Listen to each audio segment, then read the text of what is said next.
Bağımlılık yapan bir anlamda yedikçe yemek istiyorsun. Evet. Yedikçe yemek kavanozu bir açtın. Monosodyum glutamat bir katkıdır. Hani üzerine koyarsak ne yersek yiyelim lezzetini çok arttıran şeyler. İşte bana dök beni ye çok lezzetli gelirim bir daha yemek istersin. Yemeğe koyunca lezzet arttırır. Evet. Katkısız ibaresi inandırıcı mı? Tam olarak değil.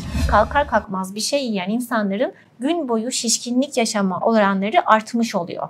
Ne yersem yiyeyim sindiremiyorum. Niye? Gözünü açıp kahvaltıyla başlıyorsun güne. Çok erken kahvaltı yaptığımda ben gün boyu doymuyorum. Bir de böyle bir şey oluyor. Aynen sebep de bu işte. O yüzden Koreli kadınların hani cam gibidir ya cildi. Kore kozmetikte de çok güçlüdür. En büyük sırlarından bir tanesi dünyanın en çok ben mesela kereviz sapı, siyah havuç ve zencefili çok başarılı buluyorum. Bu üçlü neye yarıyor? Cildinizi güzelleştiriyor, Cilt karaciğerinizi rahatlatıyor. Bir kere kereviz sapı zaten suyunu içtiğimizde kür olarak mesela benim tek inandığım kür kereviz sapı suyu kürüyle kemik suyu kürüdür. Bunu hep konuşuruz cilt sağlığı içinde. Çok basit bir tüyo verebilirim aslında hemen. Hani bildiğimiz böyle burnumuzu temizlemek için kullandığımız serum fizyolojikler vardır, sıvılar.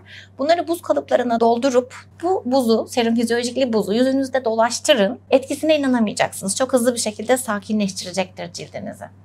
Efendim merhabalar. Sizin onu çok sevdiğinizi ve takip ettiğinizi biliyorum. Sosyal medyada Dengede Hayat sayfasının sahibi, yöneticisi Aslıhan Kaya bizimle birlikte. Daha önceki yayınlarımızda yaptığınız yorumlar çok mutlu etti beni. Dedim ki Aslı Hanım bir daha buyurun lütfen. Yarım kalan konularımız var. Elbette öncelikle sağlık ama devamında da güzel olmak istiyoruz, iyi görünmek istiyoruz. Bu da hepimizin hakkı. Bugün onları konuşacağız. Belki kalem kağıt alabilirsiniz not almak için. Siz hoş geldiniz. Aslı Hanım siz de hoş geldiniz. Çok teşekkür ediyorum davetiniz için. Ben de hoş buldum. Benim izleyicim sizi çok sevdi. Ben de onları çok seviyorum. Siz de kırmadınız beni, geliyorsunuz. Bugün biraz iyi görünmeyle ilgili konuşalım. Aralarda tabii sağlığı güçlendirmek adına şimdi bir salgın söylentisi var. Herkes hasta etrafta kime baksak. Onunla ilgili tüyolarda rica edeceğim. Belki detoks programınızda onunla ilgili kısımlar varsa alırız ama en başta iyi bir cilt. Şu aynada kendimizi iyi görünce sağlığımız da iyi oluyor. Belki bağışıklığımıza etkisi bile vardır kendini iyi görmenin. Var. Olmaz olur mu? Dopamin, serotonin gibi mutluluk hormonlarımız ne kadar çoksa o kadar kendimizi iyi hissediyoruz ve sağlığımıza da etki ediyor. Hatta şöyle de bir bilgi vereyim. Her hücremizde bir dopamin reseptörü var. Yani eğer mutluysak, kendimizle barışıksak, kendimizi iyi hissediyorsak o dopamin hormonları reseptörleri kapattığı için böyle salgın ortamlarında virüsler gelip o reseptörden giremiyor. Biliyorsunuz virüs girdiğinde bir yere bağlanıp kendini çoğaltması gerekiyor. Dolu gelmiş dopamin oraya oturmuş, kapı kapalı. Girecek yeri yok virüsün. O yüzden mutlu insanlar daha az hasta olur. Dikkat edin. Bu bilimsel olarak da hep yayınlanmıştır zaten. Kendimizi iyi hissettiğimiz, mutlu olduğumuz dönemlerde biz de yanımızda böyle salgınlar geçse bile daha az etkileniriz. Olsak bile daha çabuk ayağa kalkarız. Ama eğer daha böyle üzgün, kendimizin zor dönemlerinden geçiyor isek, endişeli, kaygılı olduğumuz, stresli olduğumuz bir dönemdeysek hastalıklara daha açık oluruz. O zaman anksiyete, kaygı, belki depresyona, meyyallikle ilgili onu önleyici detoksu da ilerleyen dakikalarda sizden rica edeyim. Ama önce cilt güzelliği. Bu gözeneklerden tutun da cildi daha Marilyn Monroe soğuk suya, buzlu suya uzanırmış. Bu onun tekniğiydi. Ben sizin tekniğinizi öğrenmek istiyorum. Şimdi çok popüler oldu zaten hidroterapiler. Buz küvetlerine giriyorlar biliyorsunuz zaten böyle şeylerde. Ya da işte buzla yüzümüzü yıkamak. Mesela çok basit bir tüyo verebilirim aslında hemen. Hani bildiğimiz böyle burnumuzu temizlemek için kullandığımız serum fizyolojikler vardır, sıvılar. Bunları buz kalıplarına doldurup dondurun. Ertesi gün uyandığınızda işte gözaltı morluklarınız varsa, şişkinlikleriniz varsa bazen mesela olabiliyor. Hani yediklerimizle de alakalı ödem işte hani her zamankinden daha şişse bu buzu, serum fizyolojikli buzu yüzünüzde dolaştırın. Etkisine inanamayacaksınız. Çok hızlı bir şekilde sakinleştirecektir cildinizi. Serum fizyolojinin içeriği tuzlu su, tuzlu su. Evet ama çok steril bir su gibi de düşünebilirsiniz bunu. Hani hasta olduğumuzda da aynen içeriği yıkarız ya bu virüsler gitsin, şeyler gitsin diye. Hem soğuğun etkisiyle hem de tuzlu suyun yatıştırıcı etkisiyle işte o kızarıklık, ödem, morluklara iyi geldiği ortaya çıkmış. Günü kurtarmak adına bazen ona da ihtiyacımız oluyor. Acil müdahaleyle iyi sonuç, etki gücü yüksek bir maliyeti de çok düşük. Günümüz şartlarında herkesin yapabileceği bir şey. Aynen. Kompres Hatta yapıyoruz. biraz böyle laktatlı ringer tarzı serumlar da var. Hani böyle şekerli su gibi enjeksiyon yapılan, onları bile dondurabilirler aynı şekilde. Amaç burada hani cilde o ilk ihtiyacı olan soğukla beraber elektrolit dengesini sağlayacak bir bakım yapmak gibi bir şey diye düşünebiliriz. Orada da hemen bağırsaklara geçelim. Çok duyuyoruz o şişkinlik ve işte o bağırsak geçirgenliğine bağlı olarak cilde uzanan, cildi bozmaya uzanan atıklar.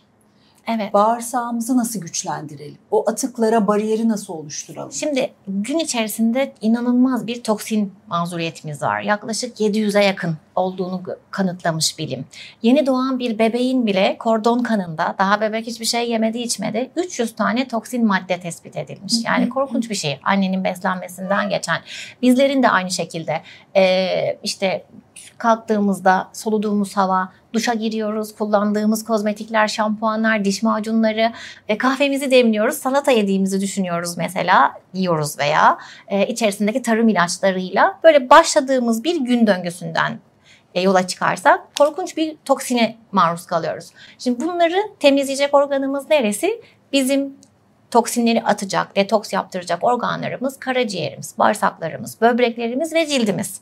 Terleyeceğiz, idrarla atacağız veya dışkıyla atacağız. Karaciğerde bunların fabrikası olarak bu süreçlere destek verecek. Bağırsağımız ne kadar güçlü ve sağlam olur, ne kadar az geçirgen olursa, hatta hiç geçirgen olmamasını istiyoruz tabii ki de. Çünkü geçirgenlik ne demek? Dışkı yoluyla atmak istediğimiz toksinler ve zararlılar, atıklar, gıda atıklarının atamadığı halde tekrar kan dolaşımına karışarak bizi aslında zehirlemesi demek, tatlı tatlı. Bağırsağımızda bir sıkıntı varsa karaciğerimizin yükü daha da artar. O yüzden biz bunları en çok nasıl görürüz? İşte cildimizde sivilcelenme, yağlanma, daha ileri vakalarda roza, sedef, akne gibi daha ciddi hastalıklar. Yani mesela sedef çok ciddi bir otoimmün hastalıktır bağışıklık sisteminde. İdrar mı göstergedir bağırsak geçirgenliğinin olduğunun, dışkı mı? Hani bazen, çok affedersiniz, izninizle soruyorum, idrarın rengi yediğimiz gıdalara bağlı olarak değişir. Pancar en önemli göstergedir.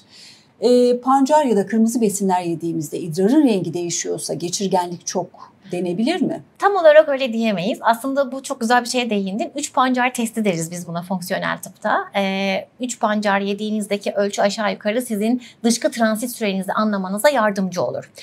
Onu yedikten sonraki ilk dışkınızda pembelik gördüğünüz süre 12 ila 24 saat arasındaysa dışkı transit süreniz normaldir. Yani yediklerinizin bedeninizde işte hücrelerinize emilimi, sindirimi tam olması gereken zaman diliminde yapılmıştır demektir. 12 saatten önce görürseniz o rengi, dışkı için konuşuyorum ama bu sefer emilim bozukluğundan bahsedilebilir. Ama tabii ki bunlar çok ampirik yöntemler ama yine de hani fonksiyonel tıpta denenmiş doktorların yazdığı şeylerden bir tanesi, hep üzerlerinde durdukları konulardan bir tanesi. 12 saatten önce de görürsek bu sefer yediğimiz besinlerden almamız gereken vitaminleri, mineralleri tam olarak bedenimiz kullanamıyor diye düşünürüz. 24 saatten uzun sürerse de işte kabızlık, onu zaten hiç istemeyiz. Çünkü kabızlık demek işte o geçirgenlik başlar. Dışarı atamadığımız şey tekrar içeride bir miktarı kan dolaşımına karışır ve bizi zehirler fark etmeden, düşük dozda da olsa. İşte biz onu nasıl hissederiz? Karnımızda şişlik, kronik bir karın ağrısı, hazımsızlık gibi sebeplerle. Bazen baş ağrısı, çünkü toksinler çok fazla dolaşıma çıktığı zaman baş ağrısı en temel göstergelerden bir tanesidir. Eliminasyon diyetlerinde de veya detoksa başladığımızda da ilk günlerde işte yaşadığımız die-off dediğimiz o semptomların başında bunlar gelir. Toksinleri açığa çıkartıyoruz. Eğer sistemden çok hızlı bir şekilde atamazsak dolaşımdaki toksinler başımızı ağrıtabilir, midemizde başka gastrointestinal problemlere sebep olabilir, cildimizde tepki olarak gösterebilir kendini. Bir an evvel atmamız lazım. Yani pancar testine tekrar dönersek de aslında rengin pembe görmemiz mesela yediğimiz miktara göre değişmekle beraber ama 3 pancarın altında görüyorsak mide asitimiz yetersiz, sindirimimiz yeterli olmuyor demek olabilir. Veya 12 saatten evvel çıktıysa da yediklerimizden emilimini tam olarak yapamıyoruz yiyeceklerin diye düşünebiliriz. Aslında tabii bizim kültürümüzde ayıp listesinde olan, konuşurken bile imtina ettiğimiz konu, fakat bir bakmak lazım galiba, değil mi? Evet, şöyle soruyorum danışanlarıma da. Hani çocuklarımız olduğunda, şimdi çocuğu olan herkes anlayacaktır. Hani olmayan belki biraz daha değişik gelebilir ama o ilk bir senede özellikle yani yeni doğandan işte 6-7 aylığa kadar ek gıdaya geçtiğimizde hep neyi takip ederiz? Bezindeki dışkıyı takip ederiz. Rengini, kıvamını, kaç kere yaptığını. Bundan utanmayız veya biraz büyüdüğünde de ben mesela bunu çocuklarıma hep öğrettiğimi düşünüyorum. Hani burada bir sorun varsa bana haber ver. Çünkü o gün acaba ne yedin, ne dokundu, ne hissettirdi, bir şeyler yolunda gitmiyor demektir. İlla böyle zehirlenmemize gerek yok, ishal olmamıza gerek yok ama Bristol skalası dediğimiz işte bunları hep konuşmaya utanıyoruz tabii ama çok yani insani ve olması gereken tıbbi bir bilgi zaten. Bristol skalasına göre bakmamız gerekiyor. Yani bitirdikten sonra işimizi kapağı kapatıp sifonu çekip gitmememiz gerekiyor. O bizim karnemiz, günlük karnemiz, dışkımız. Ne yaptık, vücudumuza iyi geldik, gelmedik, bir şeyleri yanlış yaptık, işte üstünde yağ gördüysek veya Bristol skalasına göre sosis kıvamında olsun, dibe çöksün deriz. Dibe çökmüyorsa, küçük küçük parçalıysa, cıvıksa, o gün az yağ yemiş olabiliriz, işte biraz katılaşmış olabilir veya işte cıvıksa işte bizim yediğimiz bir şeyler bize iyi gelmiyor olabilir. Sindirim enzimlerimiz eksik olabilir midemizde gibi. Birçok konuya ışık tutacak bir cevap aslında orası. Bakmamız lazım. Siz mor gıdaları çok seviyorsunuz. Evet. Pancar onlardan biri. Evet, pancar hem morlara giriyor hem kırmızılara giriyor. Kök sebze hem likopen var hem içinde antosiyanin var. Çok güçlü bir antioksidan. Her ikisine birden giriyor. Tam da mevsimi, bol bol tüketsinler. Pancar başka? Siyah havuç, mor havuç diye de geçiyor mesela. Mor lahana artık biliyorsunuz ülkemizde de yetiştiriliyor. Karnabaharın bile moru var. Bunlar doğal yani kendi farklı cinslerinden dolayı. Bazen insanlar şey diye korkuyorlarmış, bana çok yazıyorlar. Bunlar boya mı, gıda boyası mı? Hayır, cinsleri yani turuncu havuçla siyah havuç gibi düşünebilirsiniz. Veya kırmızı biberle yeşil biber gibi Tabii düşünebilirsiniz. Şalgam nereden çıkıyor? Evet, işte o çok faydalı. Koreli kadınların hani cam gibidir ya cildi. Kore kozmetikte de çok güçlüdür. En büyük sırlarından bir tanesi dünyanın en çok siyah havuç tüketen ülkesi olmasıdır. Evet. Sıkarlar, peki, sularını içerler. Ben de sıkarım bu arada. Şalgam suyu o zaman cilde iyi gelir ama miyiz? şimdi şalgam fermente bir ürün. Eğer intoleransı varsa, histamin intoleransı varsa o fermente ürünleri çok fazla tüketemedikleri için fermente olmamış halini tüketmelerini öneriyorum ama çiğ hali veya evde bir blender varsa, bir slow juicer varsa suyunu sıkabilir bir şeylerle birleştirerek. Ben mesela kereviz sapı, siyah havuç ve zencefili çok başarılı buluyorum.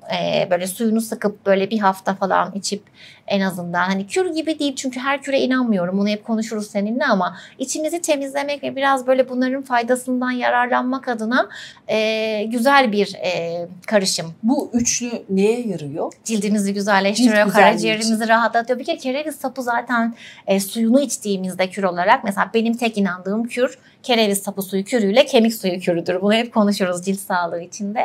Kereviz sapı karaciğerimizi çok temizliyor. Elektrolit dengesini sağlıyor içindeki sodyumlarla. Ağır metalleri bağlayıp atıyor vücudumuzdan. İstemeden de birçok ağır metale maruz kalıyoruz. Nasıl kalıyoruz? Ruj sürüyoruz, kurşun alıyoruz mesela. Tabii. İşte bir derin su balığı yiyoruz, civa alıyoruz. Denizlerimiz de artık kirli veya deniz tuzu kullanıyorsak da ağır metale maruz kalma riskimiz var. Kadmiyuma maruz kalıyoruz. İşte civa bakır dengemiz bozuluyor, çinko bakır dengemiz bozuluyor. Yani bu metal konusu çok karışık bir konu. O yüzden illaki bir miktar toksisite oluyor. Ben mesela arada hani her zaman düzenli bir kan tahlilinde bakılması gerekmiyor ama hiç bakılmadıysa arada bir ağır metal analizini de yaptırmalarını öneriyorum danışanlarıma. Kanında görelim ki hakikaten arsenik mi fazla işte çünkü bazen çeşme suyu içenler oluyor oradan bir şeyler geliyor. Civası mı fazla, alüminyumu mu fazla ona göre bir protokolle beslenmesini düzenleyerek karaciğeri rahatlatıp bu ağır metal detoksuna yardımcı olalım diye. Ama bu kereviz sapı suyu gerçekten çok inandığım, faydasını çok gördüğüm, cilt üzerinde etkisini çok güzel gösteren kürlerden bir tanesi. İdeali hep yani bilimin söylediği tek başına içildiğinde etkisi daha fazla. Aç karnına ve tek başına. Bunu içtiğimizde yarım saat önce, yarım saat sonra bir şey yiyip içmememiz lazım ki sistemi temizlesin, götürsün gitsin diye. Fakat tek başına içmek için iddialı bir tat. Yani ben de içemiyorum. Baskın bir tat. Çok baskın bir tat. Çok tuzlu geliyor bana da. İşte içini böyle bir siyah havuçla kırmak. Bazen küçük yeşil bir elma atmak hani tatlı olmayan yani ekşimsi ama tadını kırsın diye. Yani 3 malzemeyi geçmeden. Çünkü öbür türlü o çok malzeme karıştığında da bir şeylerin faydasını bir başka şey maskelemiş oluyor. Etkileşim olur. Etkileşim oluyor. Ben böyle az ve öz arada sade böyle bir şeylerden Ne kadar fayda. yapıyorsunuz mesela bu? Çok övdüğünüz. İdeali 21 gün yapmak 21 gün. Ama hani bir haftada bile sonuç alırsınız. Hani çünkü ben hep şöyle diyorum, hiç yapamamaktansa yapabildiğimiz kadarına odaklanalım. 1 büyüktür 0. Tabii. Şimdi ben siyah havuca takıldım. Mor havuç, evet, havuca cilt, takıldım. evet. Şalgamı çok severim bir Adanalı olarak Harika. ama hiç öyle kıtır kıtır yememiştim. Her salatama rendelerim. Çıktığı andan itibaren Eylül-Ekim gibi başlar. Tezgaha düşer. Mart sonuna kadar, Nisan'a kadar bulabiliriz onu. Artık pazarlarda var, manavlarda var. Aynı turuncu havuç gibi rendele her salataya. Hatta ben çocuklara bazen mezesini yapıyorum. Yani Yoğurtla. evet, hani normal kırmızı havuçla mor havucu rendeleyip çok az zeytinyağında döndürüyorum. Yani rengi de çok güzel olur. rengi çok güzel oluyor. O benim en sevdiğim, senin Vallahi ceketinin rengi oluyor. Değil mi? Birazcık böyle ev yoğurduna sarımsak koyduğunuzda, zaten mesela detoksta konuşuruz. Faz 1, faz 2 sülfürlülere çok ihtiyacımız var. Onların başında da sarımsak geliyor, soğan geliyor, brokoligiller geliyor. Sarımsak, ev yoğurdu, fermente ürün, siyah havuç bir araya getirin, yiyin. Buyurun size bağırsak dostu bir tarifi. Döneceğim yine bağırsaktaki o güzel çiçeklere geleceğim endemik. Çünkü ikisinin de şifası farklı.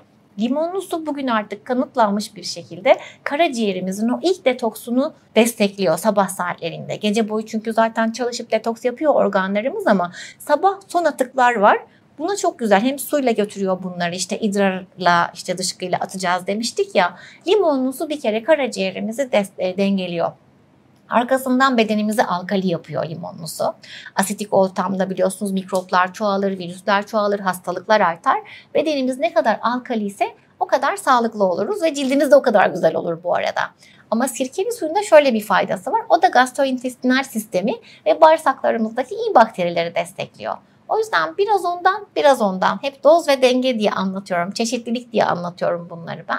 Böyle başlamamız lazım. Bir kere en basit detoks bu. Sadece hayatımıza uyandıktan sonra ağız bakımlarımızı yaptığımızda bir limonlu su eklemek, bir sirkeli su eklemek bile 1-0 önde başlatır. Sonrasında da hemen kahvaltı etmek değil. Zaten kortizolümüz yüksek orada. Yani yersek de şişkinlik yaşayacağız. Sindirim sistemi kapalı. Bekleyelim biraz kortizol dengeye gelsin. Yarım saat, 1 saat sonra ideali 3-4 saat durabiliyorsanız çok iyi tabii ki uyandıktan sonra. Yani 7'de kalkıyorsanız 10-11 gibi ilk öğünü yapmak çok daha doğru. O öğünde de işte antioksidanlar, yani renkler, iyi yağlar ve iyi proteinlerden yana bir öğün yerseniz yine karaciğerinizin detoks süreçlerini desteklemiş olursunuz. Melatonin ve kortizol hormonumuz vücudumuzda ters çalışır. Melatonin yükselmeye başladığında akşam saatlerine doğru kortizolümüz düşer. O yüzden kortizolümüzü yükseltecek işte aktiviteleri de yapmayın diye öneririz ya. Işığınızı loş yapın, işte sakin aktivitelere geçin. Mavi ekrana çok maruz kalmayın ki melatonin sentezlensin, kortizol tekrar devreye girmesin diye. Böyle bir denge var. Melatonin işte 11 ile 1 arasında zirve yapıyor gece saatlerinde biz uyurken. Çok güçlü bir antioksidan bu arada. Artık yeni nesil D vitamini deniyor. Cilt sağlığında, cilt güzelliğinde kesinlikle D vitamini kadar önemsememiz gereken bir diğer hormon diyeyim. Aslında D vitamini de hormon diyorlar zaten, biliyorsunuz ki. Melatonin. Bunu kaçırdığımızda zaten 1-0 eksik başlıyoruz. Sabah saatlerine doğru da melatonin artık bedendeki görevini tamamlayıp azalmaya başlıyor. Sahneyi kortizola devrediliyor. Kortizol yükselmeye başlıyor. Bu da ne demek? Biz en son işte biliyorsunuz uykunun 5 fazı var. 5. faz işte REM uykusu dediğimiz, hani rüya gördüğümüz ve artık dinlendirici uykunun bittiği fazlar. Orada artık sonuna doğru kortizol kanımızda yükselmeye başlarken bedene şu mesajı veriyor. Hadi bakalım, artık ölü değilsin, hayattasın, hayat başlıyor. Kalk, uyan, canlan. Yani kortizol demek de adrenal sistem harekete geçti. Savaş ya da kaç dediğimiz moda geçiyor. Bu açık olduğunda, bu düğme açıldığında vücut diğer sistemlerin hepsini kapatıyor. Sindirimi kapatıyor, işte rahatlamayı kapatıyor, üremeyi kapatıyor aktif olduğunda. Amacı sadece bizi hayatta tutmak, yaşadığımızı hatırlatmak o saatte. Biz o saatte uyanır uyanmaz, yine eskiden annelerimizin yaptığı gibi aman işte aklın çalışmaz, kahvaltını etmeden okula gitme dediği senaryoda aslında sistem kapalıyken sisteme bir şeyler getirmiş oluyoruz. Çocukluk döneminde kabul edilebilir. Çünkü ben de yapıyordum bir dönemde çocuklarım için diye anlattım. Hani okula gitti, kahvaltısı var, yok her okul kahvaltı da vermiyor. Hani o öğlene kadar çocuk onu yapamaz diye yapılabilir. Ama sonra yetişkinlik döneminde bu alışkanlık haline geldiğinde zor oluyor. Yaşımız da ilerlediğinde kalkar kalkmaz bir şey yiyen insanların gün boyu şişkinlik yaşama oranları artmış oluyor. Ne yersem yiyeyim sindiremiyorum. Niye? Gözünü açıp kahvaltıyla başlıyorsun güne. çok erken kahvaltı yaptığımda ben gün boyu doymuyorum. Bir İşte, de böyle bir şey oluyor. Aynen, sebep de bu işte, o yüzden. Bu bana özgü bir şey mi? Hayır, Siz de yaşıyor musunuz? Yazın lütfen. Eğer Evet. erken kalkıp bir Evet. şekilde acelem var, hızlıca yersem Evet. gün boyu doymuyorum. Ne yersem yiyeyim. Hormon dengemizi bozuyoruz. Erken kalktığınız için muhtemelen belki o gece uykunuzu da tam alamadığınız için melatonin sentezini de yapamıyorsunuz ve bizim topluk hormonumuz dediğimiz leptin hormonu ertesi güne %40 eksik başlıyor. Yani dirençle başlıyor. Buna da leptin direnci diyoruz. Tok hissedemiyoruz. Siz bir de kalktınız, kortizol havadayken yediniz ve tam sindirim yapamadınız. Tam sindirim yapamadığınız için hücrelerinize esas gitmesi gereken enerji gitmedi. Mitokondrinizi besleyemediniz. Bu yüzden de sık sık bir şey yeme ihtiyacı hissediyorsunuz. Vücut diyor ki size açım, enerji lazım, bir şey gönder. Bu yüzden sebebi. Ama ilk öğününüzü 12'de yapın, 1'de yapın. Hiç o kadar alışacaksınız ki o gün ikinci öğünü bile belki yemek istemeyeceksiniz. Veya Ramazan'da oruç tuttuğumuzda da aynısı değil midir? İlk günler zor gelir ama sonra vücut buna alıştıktan sonra açlıktan yorulmazsınız, susuzluktan yorulmaya başlarsınız. Doğru. Yani vücut açlığa daha kolay adapte ediyor kendini. Peki erken uyanır uyanmaz yapılan kahvaltı cilt sağlığını bozmaya kadar uzanacak etkiler getirir mi? Kortizol seviyesi oradayken Tabii kahvaltı sindirim yapmak. yapamayacağımız için orada dünyanın en sağlıklı şeyini yesek bile emilim yapıp hücrenin içine gönderemeyeceğiz onu. O yüzden zaten o antioksidan bile yeseniz, işte kocaman rengarenk bir salata bile yeseniz faydasını tam olarak alamayacaksınız. Birkaç saat sonra yediğinizde, sindirim devreye girdiğinde yediğinizde ise bütün metabolizma tam olarak çalışmaya başlayacak. Ama hep diyorum ya, tek bir süper sır yok bu konuda. Bu bir yaşam tarzı, alışkanlık. Her şeyi bir anda doğru yapmanız gerekmiyor ama işte uyku saatlerinizi düzenlemek, ne bileyim haftada birkaç kere yürüyüş eklemek, sabahları güne limonlu suyla veya sirkeli suyla başlamak, öğün saatinizi kalkar kalkmaz değil de biraz daha geç yapmak. Şimdi burada da diyecekler ki çalışanlar nasıl yapacak? İşte işe gidiyoruz, 8'de ofisteyim, kahvaltı edemem. Haklısınız. Belki orada biraz daha o süreyi açıp 12'deki ilk öğle arasını ilk öğün olarak konumlandırmak. Ama onda da illa kahvaltı olmak zorunda değil. Yine bunlar bizim kendi kodlarımız, kendi alışkanlıklarımız. İlk öğünde her şey olabilir. Çorba da olabilir, sebze de olabilir, peynir, ekmek, yumurta da olabilir. Tabii ki ekmeğin cinsi önemli burada ama çeşitlilik önemli. Yani biraz hani belki yanında taşımak, ofiste yapmak ya da işte ilk öğün öğle arasını beklemek onlar için de bir çözüm olabilir. Küçük adımlar büyük farklılıklar yaratır. Koreli kadınlarla ilgili mor havucu sevdiklerini öğrendik. Şimdi dünya kozmetik sektörüne yön veren bir ülkeden bahsediyoruz. Evet. Kore maskeleri, Kore kremleri çok pahalı, çok da popüler. Evet, cam cilt. Bu Koreli hanımlar mor havuçtan başka ne yapıyorlar? Onların bağırsak sağlıklarının da iyi olduğunu düşünüyorum ben. Çünkü Kore yine aynı şekilde fermente ürünleri de çok tüketen bir yemek kültürüne sahip. İşte kimchi diye biliyorsunuz bir turşu cinsleri var, bizim lahana turşumuz gibi. Onları çok tüketiyorlar, sebze ağırlıklı besleniyorlar, bitkisel besleniyorlar ve çeşitli besleniyorlar. Ben biraz bunun genetik olduğu kadar yaşam tarzlarıyla da alakalı olduğunu düşünüyorum. Yani beslenme modelleri de çeşitlilik ve renklilik üzerine kurulu. Bence en büyük problemlerimizden biri yaşama sevincimizin dönem dönem gevşiyor olması. Hepimiz bu tuzağa düşüyoruz ama süresi ne kadar? Süreyi çok uzatmamak lazım. İşte bu kaygıyı, depresyonu azaltmak adına iksir, siz sevmiyorsunuz ama ben öyle soracağım. Var mı önereceğiniz bitki? Ya her şeyi takviye olarak alamayız. Benim yaklaşımım biraz böyle hep doğal yollardan koymak. Ama işte böyle çok kısa dönemli olarak doktor kontrolünde belki bu kadar depresif bir moddaysak, mutsuzsak alabileceğiniz bir şey var aslında, ashwagandha.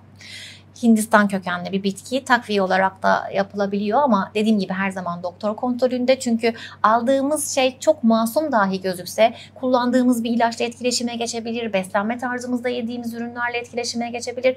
Bunu bilmeden almak yarardan çok zarar getirebilir ama böyle bir şey var, sakinleştirmeye yardımcı olan. Nasıl, çayını içince mi yoksa? Çayı değil, genelde takviye formatında veriliyor. Zaten ülkemizde yetişmediği için böyle bitki olarak alma şansımız da yok. Bir de rhodiola var aynı şekilde, rhodiola. Bunlar hepsi etken madde. Etken maddeler. İlaç evet değil. Bitkisel kökler. Bu da yine böyle sakinleşmemize yardımcı olan, işte duygu durumumuzu kontrol etmemizi sağlayan, bedenimizde varsa iltihaplar, işte enflamasyonlar, onları sakinleştiren takviyeler. Ama yine aynı şeyi söyleyeceğim, doktor kontrolünde. Asla kafamıza göre değil, ben burada söyledim diye değil. Çok mutsuzum, işte bu ara üzgünüm, depresifim, stresim yoğun deyip böyle ağzımıza beşer üçer atıp yatacağımız şeyler değil bunlar. Bilgiyi bilelim, doktorumuzla karar verip kullanıp kullanmayacağımızla, kendimize uygun olup olmadığını danışarak ilerleyelim. Hep öyle diyorum. Enfeksiyonu da alıyor dediniz değil mi? Anti-enflamatuar etki gösteriyor. Vücudumuzdan sitokin fırtınaları çıkıyor ya, eğer varsa böyle bir şey de sakinleşmesine yardımcı oluyor. Bunlar da çok güçlü antioksidanlar yine aynı şekilde. Ama stres hormonları üzerinde etkisi var. Sakinleşmeye ihtiyaç duyan, dönemsel olarak böyle mesela çok yoğun iş insanlarında İş stresleri çok yoğun olur. Öyle bir döneme girerler. Çok seyahatli, çok koşturmacalı, çok uykusuz. Oralarda genelde önerilen takviyelerden. Sürekli kullanılacak bir şey değil. Asla değil. Dönemlik. Akut müdahalelerde. Evet, ama acil ihtiyaç. Evet, ben yine dönüp dolaşıp diyeceğim ki o dönemleri de yine kendi yöntemlerinizle bulmaya çalışın. Hep ben şunu söylerim. Tabağımızı değiştirmek en kolayı hayatımızda. Önemli olan duygularımızı, ruhumuzu besleyebilmek. Hücreyi beslemek de zor ama ruhu beslemek daha da zor. Size iyi gelen, size iyi hissettiren her ne ise ruhunuzu besleyen, oraya odaklanın. Yani elimizi ilaçlara, takviyelere atmaktan ziyade size iyi gelen nedir? Arkadaşınızla buluşup kahve içmek mi?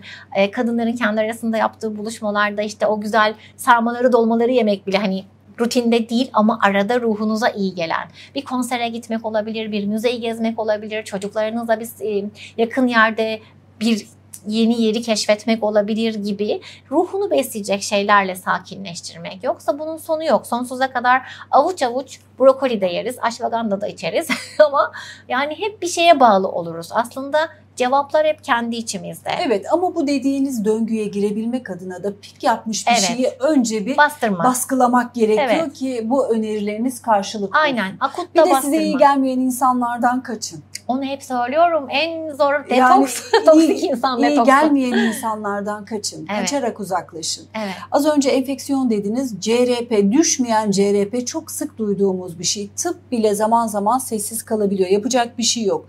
Onu deniyor, CRP'yi düşüremiyor. Yani vücuttaki enfeksiyonu düşüremiyor. Evet. Ne yaparsa yapsın. İşi o hale, o raddeye getirmeden önce gıdalarla o yangıyı daha dengeli ilerletmenin yolu var mı? Hangi gıdalar burada işi o raddeye gitmeden engeller? Biz tabii en çok CRP'ye baktırdığımız için onu biliyoruz ama vücudun aslında imdat dediği pek çok enflamasyon markeri var. İşte interleukinler var, TNF-alfalar var. Hani çok ileri seviyelerde bunların hepsi bakılabilir kanlarımızda. Ama CRP en basiti ve en sık bakılanı. Pek çok sebepten yükselebilir. Basit bir grip geçiriyoruzdur, yükselir. Histamin intoleransımız vardır, bilmiyoruzdur. Hep böyle histaminden yana zengin besleniyoruzdur. Hastalığım yok, sağlıklıyım, hasta değilim ama kan değerlerimde bu hep yüksek. Neden yüksek diye düşünülebilir. Üzerine eğilmesi gereken şeylerden bir tanesidir. Çok hareketsiz kalmışızdır. Çok yüksek strese maruz kalmışızdır. Çok uykusuzuzdur. Bunların hepsi bir paket. Tek başına değil. Kronik bir enflamasyon varsa vücudumuzda bunu mutlaka önemsemeli ve önlemini almalıyız. Önlemini almadığımız kronik enflamasyon eşittir uzun vadede kronik hastalıklar. Dolayısıyla kanımızda CRP'miz yüksekse en kolay başlayabileceğimiz yer tabağımızı değiştirerek. Bir kere gerçekten bedenlerimizdeki o yangınları tetikleyen besin gruplarını çıkartmak bizi rahatlatır. Çünkü bir problem varsa bağışıklık sistemini sindirimle yormak yerine orduları esas hedefe göndermek çok önemli burada. Her ne problem varsa orayı çözmek için. Bunu yaparken de işte o CRP'yi yükseltecek besin gruplarını beslenmeden çıkartmak, savaşa destek olacak, orduları güçlendirecek antioksidanları da sisteme göndermek. Burada her zaman beslenme yoluyla koyamayabiliriz çok akut dönemlerde. O dönemlerde dışarıdan bazı vitamin takviyelerine ihtiyacımız olabilir. C vitamini gibi, selenyum gibi, kuarsetin gibi. Mesela eğer alerjik astım vesaire varsa yine CRP'miz yüksek çıkacaktır. İlla bir enfeksiyon olmasına gerek yok. Ama bunu mesela baskılamak için işte her gün soğan yiyorum, sarımsak yiyorum, evet kuarsetin alıyorum yetmeyebilir. Dönemsel olarak doktorumuzun kontrolünde mesela kuarsetini takviye olarak alabiliriz böyle dönemlerde. Yine bunu düşürmeye yardımcı olacaktır. Daha çok antioksidan lazım. D vitamini seviyemizin belli bir aralıkta olması gerekiyor biliyorsunuz. Onu da hep yanlış biliyoruz. 30'lara 40'lara normal diyenler var ama değil. Olmasını istediğimiz değerler 60 ile 80 arası. Biraz otoimmün hastalık yatkınlığı varsa 80-100'e kadar yolu var. Ümit Hoca burada daha da çok istiyor. Hatta biliyorsunuz siz de yapıyorsunuz canlı yayınlar hep. Bilim diyor ki yani D vitaminin ne kadar yüksekse bağışıklık sisteminin orduları o kadar güçlü başlar her konuda savaşmaya ve sana destek olmaya. Burayı yükseltmek çok önemli yine CRP'yi düşürmek istiyorsak. çok uzun yıllar endüstriyel firmalarda yöneticilik yapmış bir isimsiniz. Evet. Hani aslında hırsızı yakalamak adına en doğru polis sizsiniz, değil mi? Estağfurullah. Şöyle, elbette hepimiz tüketiyoruz. Endüstrinin gerçeğini de inkar edemeyiz. Evet. Ama biraz şiraze kaydı galiba. Siz ambalajın üzerinde ne yazıyorsa asla ona dokunmam dersiniz. Arkasını okurum. Ön etiketler evet. Çünkü kodekse göre kurallara uyabilir ama arka tarafı okurum. Şimdi herkese tabii böyle bir şey altında bırakmak doğru değil. Bunu çok doğru yapan firmalar da var. Biraz o boşlukları kullanarak tüketici algısını yöneterek etikete yanlış ibareler yazanlar da var. Hepsini aynı kefeye koymamak gerekiyor ama endüstriden gelince bunları biliyorsunuz tabii ki de. Mesela önünde kocaman şekersiz yazıyor. Şekersiz reçel. Diyorsunuz ki tatlandırıcı mı var içinde acaba ya da başka bir şey mi var? Arka etiketi okumanız gerekiyor. Diyabetik ürünlerde mesela çok uzun yıllar hep biliyorsunuz suni tatlandırıcılar kullanıldı ve onların işte sonrasında kanserojen olduğu ortaya çıktı. Aspartamlar vesaire. Onlar kalktı piyasadan ama bunun yerine maltitoller girdi, şeker alkolleri girdi veya başka tatlandırıcılar girdi. Şimdi bu varsa şekersiz diyemezsiniz ama ne diyebilirsiniz? Rafine şekersiz, yani bildiğimiz toz şeker konmamış demektir o. Ama şeker yok demek değil. İçine koyduğunuz elma özü de bir şekerdir, bal da bir şekerdir, hurma özü de bir şekerdir. Sadece şeker profilleri değişir, bedendeki etkisi değişir. Hasarı ya da zararı ya da işte faydası varsa ama gibi. O da diyabetliği zora sokabilir bu haliyle bile. Yine kan şekerimizi yükseltir. Yani siz şekersiz bir reçel alıp yiyorsunuz zannedersiniz ama kan şekeri dengesinde vücut şunu düşünmez ya da karaciğer şunu düşünmez. Yine aynı şeyi konuşacağız hep. Bedene bir tatlı girdi. Bu bir muhallebiden mi geldi, baklavadan mı geldi, baldan mı geldi, elmadan mı geldi diye düşünmez. Şöyle düşünür. Sisteme glikoz girdi. Ben bunu ya hücreme enerji olarak kullanacağım, yakacağım ya da glikojene çevireceğim karaciğerde, kötü günler için kaslarda, karaciğerde depolayacağım. Yani sistem böyle çalışır. Kaynağına bakmaz. Sisteme şeker girmesidir orada önemli olan. Ama tabii ki işlenmiş bir şekerin verdiği zararla daha doğal, meyvenin kendi özünden gelen, işte meyveyi yediğinizde aldığınız hasar aynı değil tabii ki de. Katkısız ibaresi inandırıcı mı? Tam olarak değil. Katkıdan bahsettiğimiz yine aynı şekilde etikete giriyor. Katkısız, koruyucusuz. Şimdi koruyucu koymak başka bir şey, katkı koymak başka bir şey. Katkı nedir? Mesela kıvam arttırıcı bir katkıdır. Monosodyum glutamat bir katkıdır. Hani üzerine koyarsak ne yersek yiyelim lezzetini çok arttıran şeyler. İşte bana dök, beni ye, çok lezzetli gelirim, bir daha yemek istersin. Endüstride çok kullanılır çünkü bir daha satış demektir o. Adını tekrarlayın. Monosodyum glutamat, MSG, Çin tuzu böyle yaygın de geçiyor. Yaygın bir kullanım. Yani çok market yaygın. Rafında 2 üründen birinde var mıdır bu ambalajlılarda? Oranını bilemem ama yüzdesi yüksektir. Evet, yani paketli ürünlerin çoğunda kullanılır. Hani 2 üründen bir demek çok iddialı olabilir. Çünkü çok geniş bir kapsamdan bahsediyoruz. Mesela paketli gıda dediğimizde böyle öcü gibi korkuyoruz ama dondurulmuş ürünler de paketli gıda ama değil aslında. Hayat kurtarıyor. Hele ki doğru bir teknikle donduruldularsa. Evet ama orada beni hep şüphelendiğim şey o zincir nasıl takip edildi? İşte onun çok sertifikasyonu varsa el değiştiriyor. Evet, hatların kontrolü önemli, sertifikasyon önemli. Evet. Anlaşmalı tarım yapıp yapmadığı önemli. Çünkü herhangi bir ürünü mü paketliyor? Bir bahçeyi kapattı, anlaşması var. O bahçeden gelen ürünün analizlerini yaptırıyor. İşte minimum kalıntı seviyelerini kontrol ettiriyor. Ondan sonra mı girip IQF tekniğiyle paketleniyor? Tek tek dondurulma tekniğinden bahsediyorum. Mesela o dondurucu paketi açtığımda içinde buzlanma görüyorum. Ve diyorum ki eyvah, tedirgin olmalı mıyım? Konudan konuya atladık, kusura bakmayın ama hani mesela hayır. Bezelye mevsimi olmuyor. Evet. Erken bitiriyoruz yazın stokladığımızı. Hadi alayım diyorum. Bir açıyorum, buzlanma var. Diyorum ki bunu kullanmalı mıyım Hayır, o normal bir şey. Bizim difrizimizde muhafaza, hatta evimizde yaptığımız dışarıdaki kadar güvenli değil, biliyor musunuz? Çünkü biz alıp da ayıklayıp atana kadar hasatla arasında bayağı günler geçmiş oluyor. Yani toplanıyor, hale geliyor, halden pazara biz onu alıyoruz. Aldığımız gün ayıklayamayabiliyoruz. Ayıklasak da poşete koyduk. Hepsi bir kalıp olarak donuyor. Halbuki endüstrideki bunu düzgün yapan firmalar, her firma için konuşmuyorum ama işte sertifikasyonu olan firmalar, IQF dediğimiz, İngilizceden kısaltmadır bu, Individual Quick Frozen tekniği, Türkçesi de işte tek donma tekniği. Yani bu ne demek? Siz paketi açtınız. Bezelyenin bir kısmı donuk, bir kısmı değil. Bütün paketi kullanmayacaksınız. Bir avuca ihtiyacınız var. O bir avucu alabilirsiniz. Çünkü hattan geçerken şok soğuk teknolojisiyle o teknikle tek donuyorlar. O yüzden bir bölümünde buz görmeniz normaldir. Sizin muhafaza etme şekliniz de değişmiştir. O buzdolabınızın daha soğuk bir kısmına denk gelmiştir paketin altı. Orası daha buz olmuştur. Bu kötü bir şey demek değil. Önemli olan bu teknikle dondurulan bir ürün aldığınıza emin olmak. Organik olanları da var, iyi tarım olanları da var ama orada pakete girerken MRL dediğimiz minimum kalıntı seviyesinin kontrolünün yapılmış olması. Yani insan sağlığına zarar vermeyecek miktarda üzerindeki tarım ilacı demek bu. O da zaten yıkanıyor vesaire, birçoğu arınmış olarak geliyor pakete. Kötü bir şey değil o, korkmayın.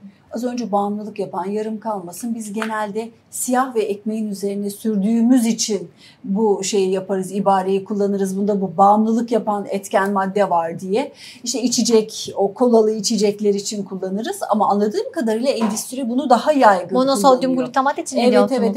Evet. O şeyde de var. Bağımlılık yapan bir anlamda yedikçe yemek istiyorsun. Evet. Yedikçe yemek, kavanozu bir açtın. Bitireyim ben bunu diyorsun. Evet, umami tat da diyorlar. 6. tat keşif olarak, hani tatlı, tuzlu, ekşi, acı kullanıyoruz ya. Bu da 6. tat. Lezzet arttırıcı diye geçiyor işte. Sadece endüstri değil, bunu restoran, HoReCa grubu da çok kullanır. Yani restoranda da kullanılan bir şeydir. Çünkü yemeğe lezzet verir, kıvam verir, arttırır. Toz gibi bir şey mi bu? Evet, tozu da var. Jel olarak da olabilir. Monosodyum glutamat Çin tozu diye de geçiyor. Çin tozu da diye geçiyor, biliyorsunuz. Yemeğe koyunca lezzet arttırır. Evet. Aslında lezzeti arttırmıyor ama benim reseptörümle bir manipülasyon mu yapıyor? Yok, güzel bir lezzeti var böyle zaten ama yani zararlı, sonuçta bir kimyasal madde. Neye atsak onun lezzetini artırıyor. Evet, monosodyum glutamatı neye koysanız lezzetlendirir. Aynı madde şekerliye de koysan lezzetlendiriyor. Tuzluya da koysan. Koyabilirsiniz. Evet, ama genelde tuzlularda kullanılıyor. Tatlı sektöründe değil, tuzlu sektöründe kullanılıyor. İşte kavanozlarda, hazır yemeklerde, hazır çorbalarda, paketli gıdaların çoğunda, krakerler, cipsler gibi bir çeşit lezzet arttırıcı. Diyorum ya, işte benim koluma döküp benim etimi yeseniz bir daha yemek istersiniz. O kadar lezzetli bir şey.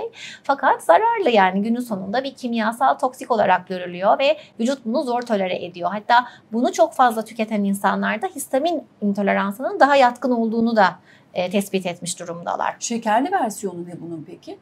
Şekerin kendisi zaten bağımlılık yapıcı tek başına bir etken.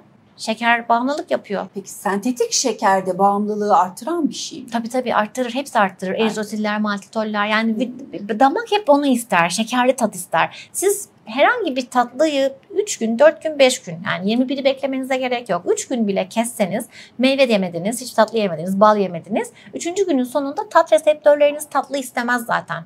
Damağınızı ve reseptörlerinizi terbiye edebilirsiniz dilinizde.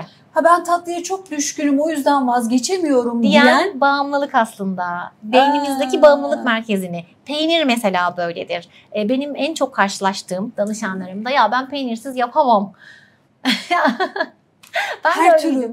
İzmirliyim. Bizim İzmir'de kahvaltı sofrasında bir çeşit peynir gelmez yani. Böyle İzmir tulumu gelir, ezinesi gelir, kaşarı gelir. Böyle çeşit çeşit. Zaten bizim ülkemizin çok güzel bir peynir kültürü var. 300-500 çeşit belki farklı yani kültürümüzde peynirlerimiz, yöreselliğimiz, ama işte eski peynirler de değil, işte sütlü, endüstriyel, inek aynı inek eski değil. şırdan mayasıyla yapılıyor. Evet, şirden maya kullanan çok az üretici var. Endüstriyel maya kullanıyorlar. Şir mayasını bir kere tercih edelim. Küçük baş hayvanın sütünü tercih edelim. Keçi, koyun, işte koyunları eskiden anneannelerimiz, babaannelerimiz daha çok koyun peyniri yerdi. Şimdi biz kokuyor diyorlar. Evet, inek en endüstriyel hayvan zaten. Ondan sonra histaminin patlıyor veya kazein. Sütün içerisindeki protein, kazein aynı gluten gibi bağırsaklarımızda geçirgenlik yapan bir enzim. Ve birçok insanın da kazein intoleransı var. Yani buradaki problem laktoz değil, sütün içindeki şeker, ama kazein proteini. Ve beynimizde aynen böyle bir morfin etkisi yaratıp bağımlılık yaratan bir madde. Buna da kazamorfin diyoruz. Yani peynir bağımlılığı, süt ürünlerine bağımlılık, bunsuz yapamam gibi. En çok peynirde olduğu için daha çok peynir olarak geliyor karşımıza, ama yoğurtsuz ve ayransız yaşayamam diyen bir kitlede de yine kazein bağımlılığı var aslında. Evet, ben bir Fransız gibi peynir konusunda davranan Adanalıyım.